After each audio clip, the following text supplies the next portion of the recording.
This episode is brought to you by our great sponsors. Searching for a new job could feel stressful, scary, and time-consuming. Pushy recruiters try to sell you on roles that you don't actually want, and job boards make you feel like you're throwing your resume into a black hole, never to be seen again.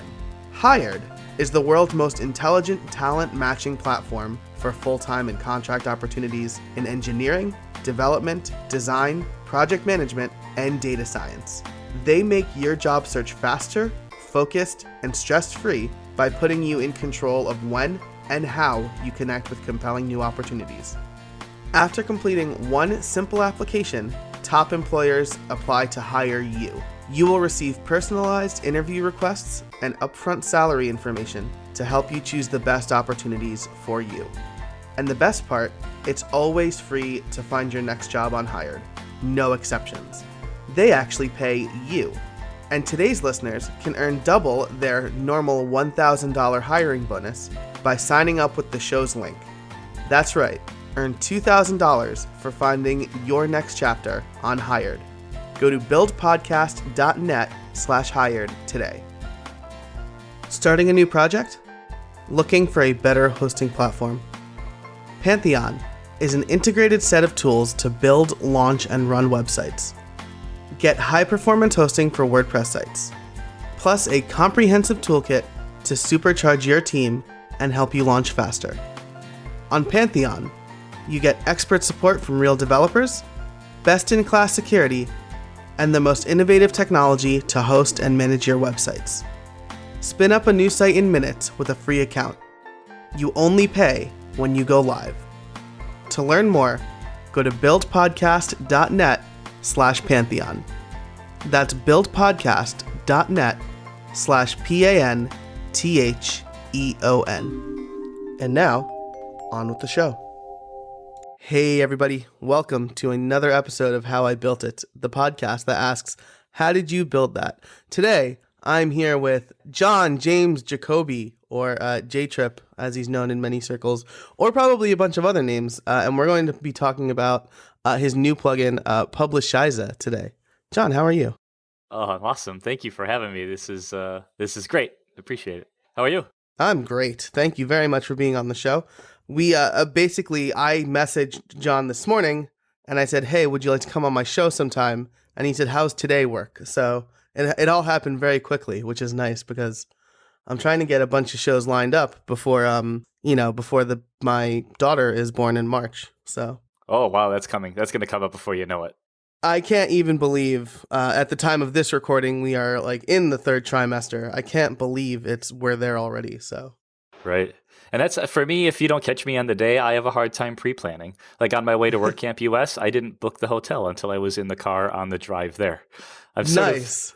There's not going to be a lack of hotels to sleep in. So why plan 6 months in advance if you don't really have to? So when you were like, hey, do you want to be on? I was like, sure. I've got time today. So let's see if we can make it work. So I appreciate you having the time and even making it happen. It's awesome. Oh, absolutely. And speaking of WordCamp US, why don't you give us first of all, a little bit about who you are, and then how you came up with the idea for this plugin, which I think happened at WordCamp US. Is that right?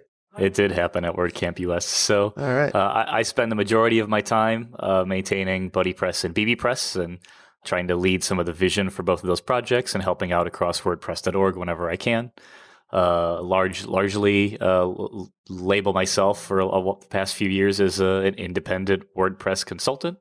For 2017, I'm going to try something a little bit different, which we can talk about later. But the idea for Publishiza came from WordCamp US, which was in Philadelphia this year, which was the first week in December, and hanging out with a very fun group of Germans. And so we were at the dinner table on Sunday after Contributor Day, talking about German words and phrases and the way you say things and how things work. And as those conversations generally tend to do, they steered towards swear words and words that sound weird, and make the funny Americans say things in a German Arnold Schwarzenegger style way. And then that turned into the word Shiza, and so that was funny, and then that became like a running joke for dinner. And so credit where it's due. The two of the guys were from Multilingual Press. One of them was Felix Arnst, who works a lot on multi-site. A bunch of like really awesome like contributors were hanging around at dinner.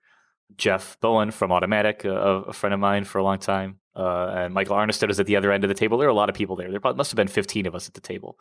So we took an Uber back to a bar, and what has been sort of a relatively lukewarm topic for Twitter and for bloggers with WordPress has been turning a tweet storm. Well, the response is usually, you should go get a blog. If you have this much to say on Twitter, you should go post this on your blog instead. And so that got me thinking about how, and at the bar, deep bar thoughts after several stouts, where the thoughts come up of like, well, maybe Twitter is actually the best place for this dialogue to happen, because we turn comments off on our blogs, and we don't want to moderate the commentary on our own blogs. And so we can push our content to the place where people are. But if it's just a link to your blog post, engagement isn't always as high as if you draw the attention of an actual tweet storm. I mean, the reality is that even though it's terrible etiquette, it does tend to convert into a dialogue. And so rather than blog and then push it to your Twitter, which seems like has been done a million times, why not take your blog post and split it up into parts and then just push them to Twitter directly and keep it backed up on your blog? That way you don't have to archive the tweets from the other side. You can just write from your WordPress and let the code figure it out. And so we all were kind of like, that's a really good idea. And, oh, we could do this. And, oh, we could do that. And, all of us at the bar, 15 of us drinking and laughing and thinking it was really funny. And so then I was like, I think I have the perfect name for this plugin, actually. And so as silence falls over the crowd, I say Publishiza. And then, there was a lot of laughter and everyone thought it was funny. And so that was clearly the name that it had to be. And part of it was because when I worked at Automatic, I worked on Publishiza for Jetpack. Mm-hmm. And so I've worked with the third-party APIs. I helped build part of Publishiza. And so Publishiza gets to be the relevant side project to that. So it was good. And from there, Michael Arnested had helped out with just some thoughts about some design stuff, and so we have some issues on GitHub, and so for me it was a funny project, and for lack of a better way to put it, I think it's pretty rare that there's like a project that is almost just fun. Like it's always like, this solves a problem, or I built this little thing to do this thing. But like the branding and the idea and the inception of all of us sitting around and like having fun and kind of vibing off this like really silly, terrible implementation of like a way to tear your blog apart and then deliver it in the worst, least, most efficient like way was funny. And so it was something that was creatively nice to work on, and because everyone else that was there was employed by somebody or works for an agency or a company or somebody else, there really wasn't going to be another person that was going to have the time or the ability to work on it in a way that it would stay unaffiliated. So I was like, okay, I hope everyone's cool with me running with it, but credit where it's due. This is like all of our ideas. So sitting at the table about Publishiza.com. And then kind of started taking some notes, and then other people crashed the party, and then we kind of dropped it from there, and it went away. So That's the story of where it came from. Man, that's awesome for several reasons. First of all, you're absolutely right about engagement, right? I mean, how many times have you posted something on, I don't know if you're on Facebook, but how many times have you posted something on Facebook? I have comments open on my blog, but engagement is way higher on Facebook. That's just the medium people are comfortable with, and most of the time people are only reading the headline anyway. So, not to throw my friends under the bus, but I mean most people do. So, that's common. That's common of even of people that share links, right? Like that's like a proven fact. Is people that share stuff a lot of the times they're just resharing without ever reading what it is that they're sharing. Right. Yep. Or I'm guilty of like retweeting and then reading the story. Sure. And and it's too late by then. But so I mean, it's such a fun and funny idea, and so the time span, right? So WordCamp US happened the first weekend in December. Yep. This recording is happening kind of the third week or fourth week, maybe. I guess the third week in December. Yep. So from inception to launch was a very short time frame. Yeah. So, usually I ask, did you do research? Do you talk to people? It sounds like you talk to people, but did you do like any initial research to see if something like this existed or anything like that? So, preliminary, right? Like the bare minimum of research went into like, is this a space where someone is already trying to solve this problem? And the answers seem to be like very quickly no. That like there are a lot of plugins to connect your accounts and identities together, and a lot of them for sharing your stuff and making sure that you've got all the metadata to tie everything together nicely. But I think the idea of spamming your Twitter feed with all of your pieces is just such a terrible idea that no one even bothered with trying to do it at all. And so, believe it or not, I actually waited almost a full week and a half before I even wrote any code for it at all, because it didn't seem that conceptually difficult to do anymore. Twitter apps are easy to deploy.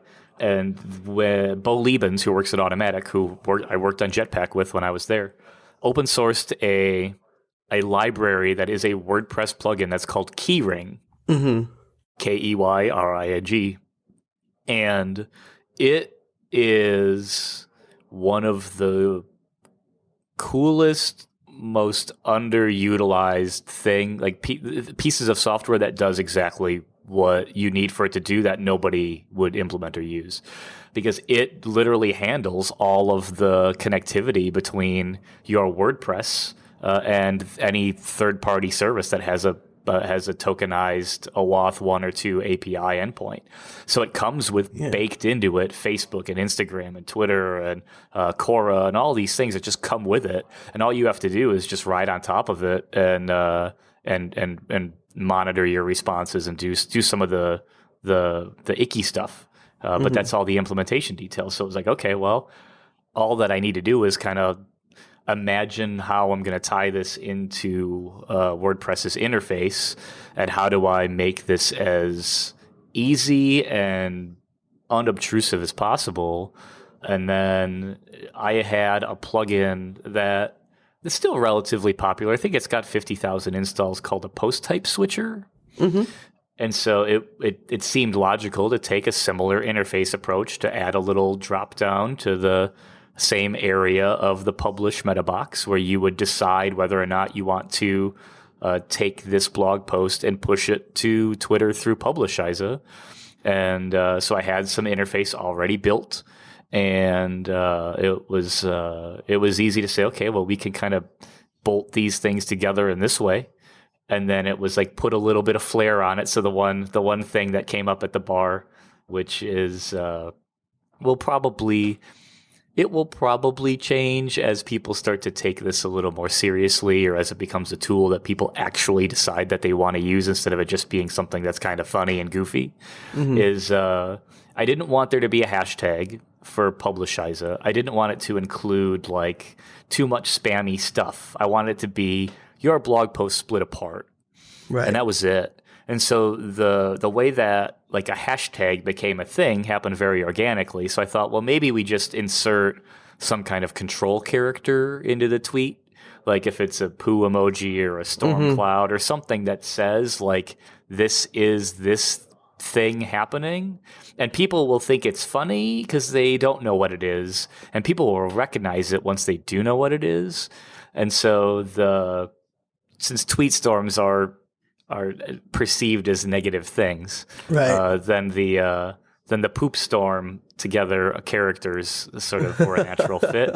And so in Publishiza, when you decide that you're going to take your blog post and split it apart and push it to Twitter, it changes the publish button into the poo emoji and the storm cloud emoji. So it kind of says like, hey, you're about to really bother some people on Twitter with what it is that you're about to say. And then the V1 of what it is now is really as simple as it could possibly be. You hit publish, or you hit the poo store button, and then I trim out all of the links and images and anything that might be HTML. We strip tags everything. We PHP conveniently has a function called word wrap, and so that lets me break a paragraph of text up into a text by word with a minimum number of characters. And so it's exactly what it is that we would need for this to do. And so I word wrap it to 119, which was kind of a guess. It gives some room for the control characters and the emoji plus a hyphen and then the ellipsis at the end and give or take if there's like a screw up. And then made the emoji filterable, and there's a filter if you want to add a link to your blog post at the end now. And so things that like developers could turn on and off if they really care. But there's no settings interface yet. There's nothing to it. It's literally just push out a tweet, sleep for 2 seconds, push out another part, sleep for 2 seconds until all the tweets are done. And that's it. That's all there is. Wow. So it was literally the simplest way to get this out the door. And I think because Dave Weiner and a few others have been trying to like solve this like distribution publication problem of like I have this blog or I have these things to say, and Twitter or Facebook are the engaging places, but there are other people. It's kind of a hot-ish topic. And so it seemed really cool at the bar, and then it seemed even funnier in reality. and so yeah, so then there's some issues on GitHub on ways that we might extend it or enhance it or turn it into something else. And so yeah, that's where it's at. Gotcha. And that's fantastic. I just love that like you came up with something, and then like essentially a week of coding, quote unquote, later you have the minimum viable product, and it answers. I think there could probably be in this would take longer than the next 15 minutes or whatever we have, but there's a bigger conversation around like what controlling where you publish, owning your content and stuff like that. I know like the WordPress community has just like a very weird vendetta against Medium. I've said this before. Sure. Yeah. Maybe this will be my first poo storm on my blog. It's very weird because it's like, well, Medium does this and we can't do everything WordPress does. And I'm like, I don't really think they're the same. But, one of the big questions is, do you really own your content on Medium and Twitter and Facebook? So this is very cool. You can tweet a bunch from your blog post, which also seems like an easier interface, especially if you're like trying to like link, like, I don't know, Tweetbot. Right. Tweetbot has like you can reply to yourself or a topic, and I don't really know what the topic thing is. Yeah, I figured it out, but I don't know that it's a thing that makes sense for like a tweet storm idea. I think that maybe Twitter's like native answer to trying to solve that problem.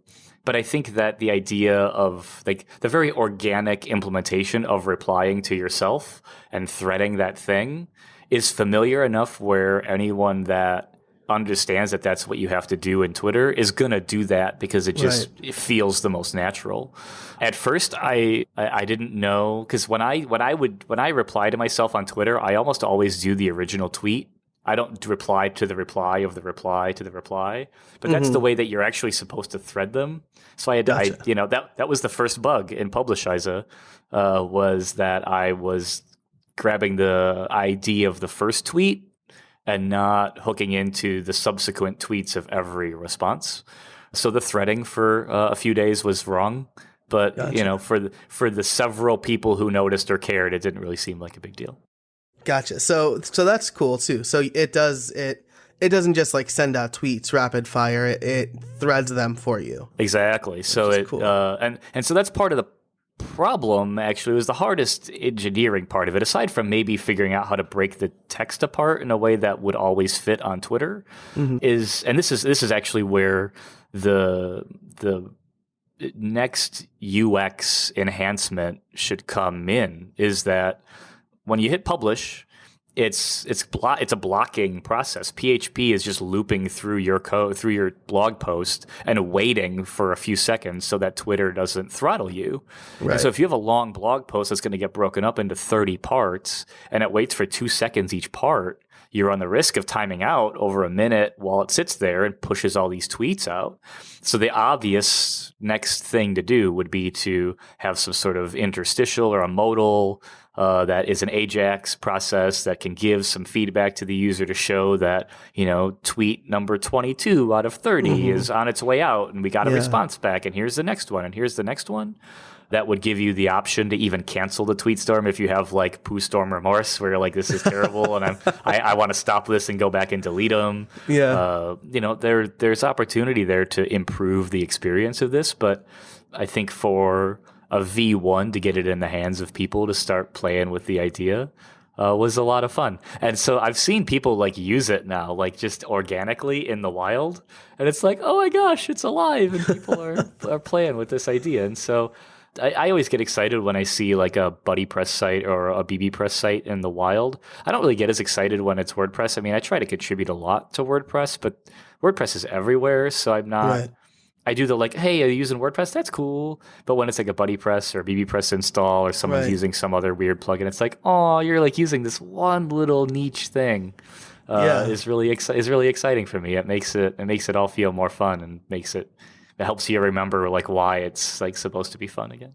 Yeah, that's awesome. And so it's cool you have a V1. You're thinking about enhancements.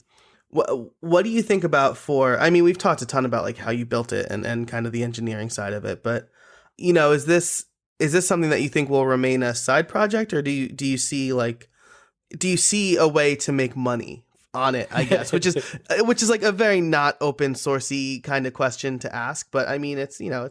So if there is a way to monetize it, there are a few obvious ways. I don't know that any of those ways are ways that fit my experience or comfort level with how stuff works. And so if it happens, I would need help from someone who has better vision for what that looks like. And I'm open to that idea. But one of the running jokes was that if there was a SaaS version of this, that we would have Shiza as a service.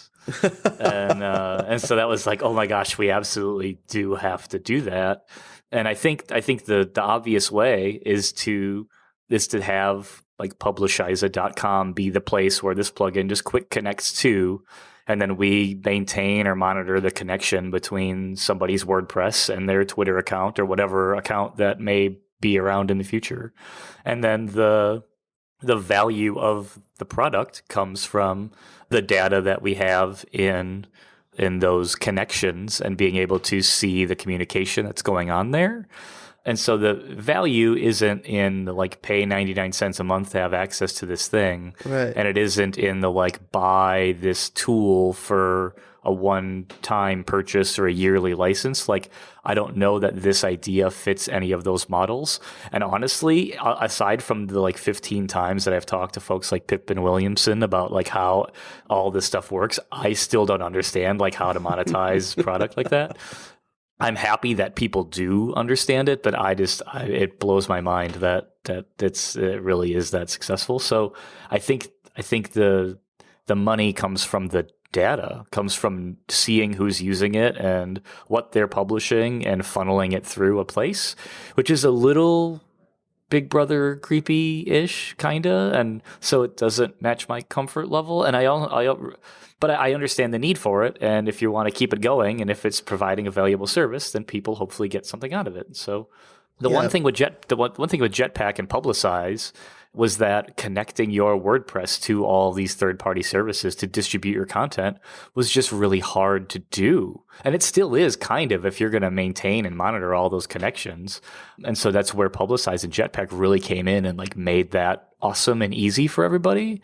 And so I think the thing that is cool about the idea of trying to make this a service is that it switches it from make the connections easy to then being like the connection is a solved problem, but now let's make the distribution of this content like really honed in on solving one specific problem. And so that's cool. But once you build that, or once it's built into Publishiza, makes it instantly easy for anyone to duplicate or for them to port into Jetpack or anything else if it becomes a thing that's actually a useful tool.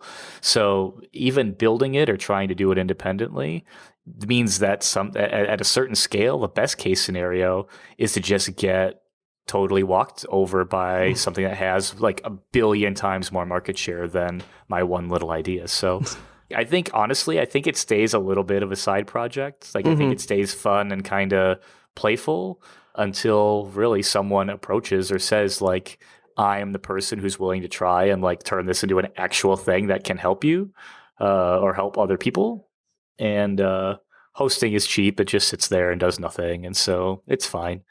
But I don't know. I mean, it's who knows what the future holds, I guess. Yeah, absolutely. Well, that's really cool. And so it's, this is just another one of your many contributions to the open source community. And I know something that you kind of hinted at the beginning of the show that I'd really like to we can close out the show this way is, you're trying something different for 2017, or you've kind of already launched it, but this is a post WordCamp US going into 2017 sort of way to contribute, but also support yourself. Is that right? That's right. So the idea is, depending on who the audience is and who I'm trying to talk with this about, my direction that I approach this at has been different for a couple of different audiences. But I think some people will look at my idea and consider it like a version 2 of my Indiegogo campaign from a few years ago. But I think the problem that I've identified since being independent and working and contributing on WordPress for the past 2 years is that there's a lot of the ramp up period for individuals or companies, small companies, big companies, to get involved in the WordPress community or on core or design or accessibility or translations or the websites or anything else takes time now. There's enough going on that it isn't as easy to get involved. I mean, it's never been easier to get involved, but it's the period of time for you to decide like where you fit and what you're going to be able to do and how much time you're going to be able to spend, and is this going to be a good return on like my time, and I'm not going to get in the way. A lot of it is just like, it's like jumping into a moving car when there's 50 moving cars between every division and faction of WordPress core. Plus, there's 14 years now of history of core track tickets and why was this decision made and how far back does this go, and I've been around for a long time now, and so I can kind of remember and see a lot of this stuff. Plus, I think I understand pretty well what like Automatic as a company, what Matt's sort of vision might be a little bit, and what a big company like Automatic, what they might look or feel or think about some of these things or goings on in the community. And I don't want to speak for anybody, but I think that I can share like relatively closely with people like that don't have the time or can't afford the time to ramp up, to say, okay, well, I can help you. I can help you get ramped up. Like, this affects multi-site in this way because this is how it affects .org or .com or whatever else. Or this is the team and this is the person. If what you want to do is help with the design or GPL law or whatever else, that like I can help people navigate where they need to go, up to and including patching security vulnerabilities or getting people in contact with people from other companies or organizations. So the idea, loosely, is to be like a WordPress community ambassador, to be someone who's not really affiliated with anybody, but is speaking on behalf of everyone that is trying to do good and the right thing, to shepherd things along and then try and report back on what it is that we're able to do to push the ball forward. And so the idea is to have industry sponsors, so hosting companies or independent companies or individuals that would like to try and either improve WordPress for everyone in a specific way, or just need help trying to get their employees or volunteers ramped up for a Five for the Future type of initiative, where I can come in and help out for a week and say, this is the best way to do it. What are you into? What are your passions? What are your goals? And then I can guide them through that process to get them set up and be a liaison for them in the middle and be a resource to answer any questions that they might have. And so it's sort of experimental. It's sort of trying to identify and solve a need like at the same time. And so I think there's some risk involved there. But at WordCamp US, the response was extremely positive. So several conversations and things in the works with a bunch of brand names and companies and people that everyone would recognize that seem to be pretty much behind the idea and supportive of it. So I'm kind of in the process of revising the pitch document and getting some feedback from everybody to make sure that the tone is right and that this makes sense and that it's kind of covering all the bases. And so what's on my website now is sort of a living doc. It's just on jjj.blog. There's probably a post somewhere that somebody could find. It's sort of I've nicknamed it 100 Forever since we've got this whole 5 for the Future thing.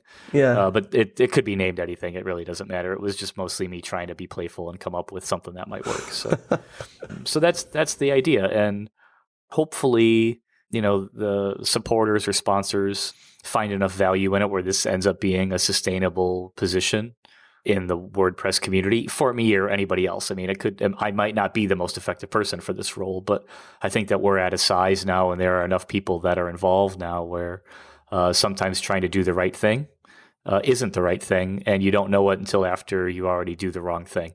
And if I can help someone or be on task or on cue or on a retainer or whatever somebody wants to look at it as, to be able to help someone as to filter something through or to run an idea past or to get somebody involved in something, then I've done that pretty successfully through BuddyPress and BBPress and WordCamp and the summits and everything. And so part of this is just me deciding to, not to necessarily take a step from development full time, but to focus more on getting everyone in a comfortable, happy, level-headed kind of place, and ideally trying to shepherd some of the deeper technical support, security, scaling, multi-site, weird stuff that I'm already working on at the same time. Wow, that sounds great, and it sounds like it's a win-win for both parties involved. If I have a company and I want to contribute to WordPress, but I don't want to pay one of my employees to do it full time or even 20% of their week or something like that, I can keep them on billable work while maybe you contribute or you show one of us how to contribute so that sounds fantastic. I'll link your blog post in the show notes, so if anybody listening wants to go read that, they totally can. And well, we're at the end of the show here, and I always like to ask my guests one final question, and that is, do you have any trade secrets for us? Oh goodness. Trade secrets. So I have one, but I don't know that it's a big secret, and I don't know that I would be breaking any rules or any hearts by sharing it. But it's one of the first conversations that I had with Matt when we met in 2007 or 8 was around the idea of using BuddyPress and the blogs component to be what is essentially now like Jetpack's interface for switching between sites. And so that's part of the reason kind of why the BuddyPress blogs component is sort of hollow, is because all of the direction and work and stuff went into Jetpack and the site switcher and the connection to .com. Instead of the original thought would have been to have those connections happen on WordPress.org. Or through Gravatar or some other like middle place. Because this was back when Diaspora, that old like distributed social network platform, was kind of a thing, and people were talking about how to break out of the silos of communication. Yeah. And so my answer to Matt when we were sitting down and talking about it was that it's that you can't.